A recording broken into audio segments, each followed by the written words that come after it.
warahmatullahi wabarakatuh. Nama saya Poppy Syafrina Fitri. Saya dari kelas PIAUD 3A. Di sini saya akan membahas materi dari mata kuliah Pendidikan Seni, Musik, dan Tari untuk anak usia dini. Saya di sini akan membahas tentang gambaran umum mengenai konsep seni rupa. Nah, seperti yang kita tahu, seni rupa itu adalah seni yang diciptakan melalui media visual atau media rupa. Nah, seni ini dapat dilihat oleh mata, tapi tidak hanya bisa dilihat oleh mata, tapi bisa juga dirasakan melalui rabaan atau sentuhan. Karena seni rupa itu dapat dilihat oleh mata dan juga bisa diraba atau disentuh, seni rupa itu mempunyai unsur-unsur yang membentuk seni rupa itu sendiri, yaitu adalah titik. Titik itu adalah unsur terkecil dalam sebuah karya. Titik digunakan untuk menciptakan unsur lain dengan cara menderetkannya menjadi suatu garis.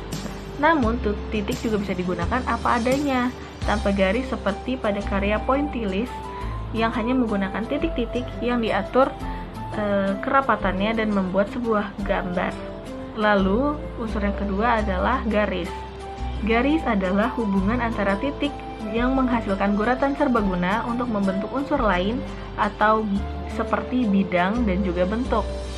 Nah, seperti titik, garis juga dapat digunakan apa adanya menjadi bidang atau bentuk. Misalnya pada gambar sketsa, hanya menggunakan garis untuk menciptakan sebuah karya. Lalu yang ketiga adalah bidang. Bidang merupakan garis yang ujungnya saling bertemu dan membuat area tertutup. Contohnya seperti lingkaran, segitiga, dan persegi, dan lain-lain. Selanjutnya adalah volume dan juga bentuk. Volume atau bentuk merupakan bidang yang memiliki volume atau 3 dimensi. Namun volume tersebut hanya semu atau tidak nyata pada karya 2 dimensi, seperti lukisan, gambar, desain grafis, dan lain-lain yang memiliki volume. Lalu selanjutnya adalah ruang. Ruang adalah area yang terbentuk ketika kita memutuskan untuk menggunakan suatu media dalam membuat karya. Nah, ya terutama adalah karya 2 dimensi. Lagi-lagi ruang ini bersifat semu. Lalu selanjutnya ada unsur gelap dan terang. Jika kita ingin menggambar potret yang realistis, bukan warna yang harus dibuat benar-benar akurat, tetapi justru adalah gelap terangnya potret tersebut. Karena bayangan dan cahaya yang ditangkap dengan akurat, maka mata akan tertipu karena apa yang kita lihat sebetulnya adalah ada atau tidaknya cahaya. Nah, gelap dan terang ini sangat penting untuk memperhatikan agar karya yang kita buat seimbang, tidak terlalu terang dan menghilang detailnya atau terlalu gelap hingga pemirsa tidak dapat melihat detailnya. Lalu ada tekstur. Tekstur adalah bagaimana suatu permukaan terasa saat diraba. Namun tentunya pada karya 2 dimensi, tekstur adalah semu. Tekstur pada karya 2 dimensi harus tetap mampu menggetarkan persepsi raba yang melihat agar ia yakin bahwa tekstur tersebut memang ada. Lalu ada warna. Warna digunakan unsur yang paling mencolok, sehingga terkadang hanya unsur ini yang diperhatikan oleh seseorang dalam membuat suatu karya estetis.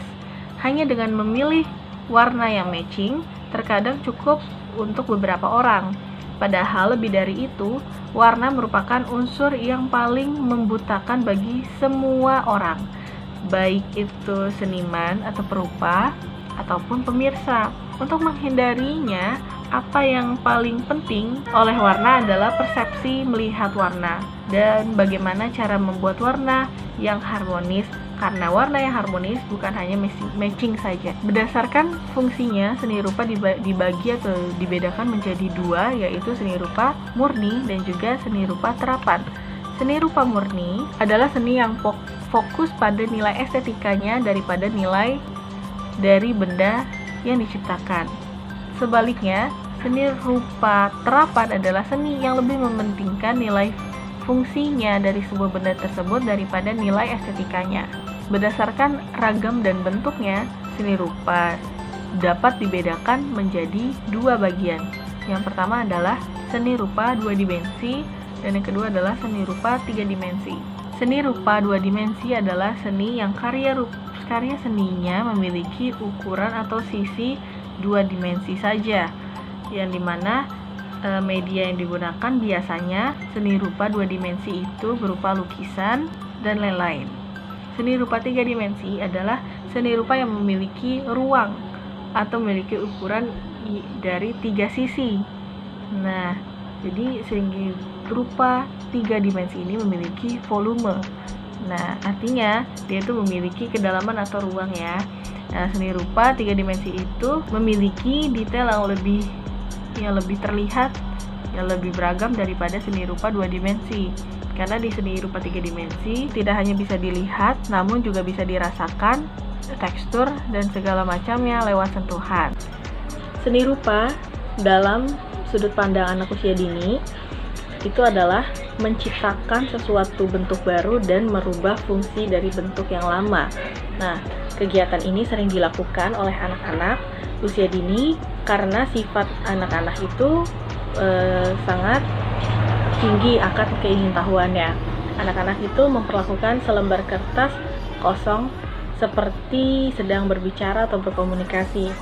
Nah, diajak terlebih dahulu berbicara kertas tersebut, baru mereka bisa menggambarkan dan menuangkan ide-ide dari imajinasi mereka. Ketika anak usia dini merasa alat permainan yang sudah ada itu membosankan, anak-anak akan cenderung mencari sesuatu yang baru. Jadi biar sedikit lebih variatif, itu adalah salah satu dari kegiatan seni untuk anak usia dini. Jadi kesenian untuk anak usia dini difungsikan oleh anak sebagai media ungkapan perasaan, ide, gagasan, dan juga pikiran anak. Karyanya sebagai alat bermain imajinasi, mengutarakan ide, dan juga sebagai media komunikasi. Nah, karya seni rupa tersebut dimodifikasi sehingga bentuk dan fungsinya menjadi berbeda. Karya-karya rupa secara alami mempunyai susunan, cara penyusunan, bentuk atau figur maupun warna dan garis yang khas sehubung dengan kekuatan otot tangannya. Contohnya seperti kursi kaki 4 digambar seperti angka 4 terbalik, atau bunga digambar berupa tangkai yang berbunga dan pot yang berbentuk trapesium terbalik. Kegiatan ini dilakukan guna memberikan simbol objek. Hakikat seni rupa bagi anak usia dini adalah pertama, seni rupa sebagai media bermain anak-anak. Hakikat seni rupa sebagai media permainan anak-anak itu bisa juga anak-anak bermain imajinasi, jadi anak-anak bisa menggambar sesuai dengan imajinasinya dia. Permainan ide dan juga permainan fisik, seperti misal permainan fisik itu seperti mengutarakan emosi, atau ketika menggambar anak lari-lari sambil melakukan kegiatan lain selain menggambar, itu termasuk permainan secara fisik. Lalu seni rupa sebagai media berkomunikasi. Ada juga hakikat seni rupa bagi anak usia dini, yaitu seni rupa sebagai ungkapan rasa. Lalu seni rupa juga bisa mengutarakan ide, gagasan, dan angan-angan si anak. Jadi kesimpulannya, seni rupa anak adalah karya seni rupa yang mengandung hasil pemikiran dan perasaan anak tentang diri dan lingkungannya. Objek dan isi karya datang dari situasi sesungguhnya, cerita yang diberikan orang, pengamatan tentang lingkungan di sekitar anak, peristiwa yang pernah dialami, serta pikiran futuristik atau jangkauan masa depan. Karya anak berupa 2 dimensi dan juga 3 dimensi, masing-masing digunakan untuk mewujudkan gagasan dan pemikirannya, serta perasaannya.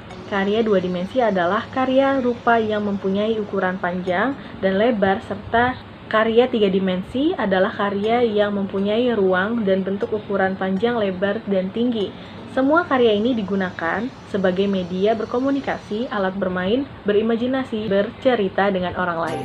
Terima kasih, sekian video tentang materi gambaran umum mengenai konsep seni rupa. Kurang lebih mohon maaf karena saya juga masih dalam belajar. Sekian dan terima kasih. Wassalamualaikum warahmatullahi wabarakatuh.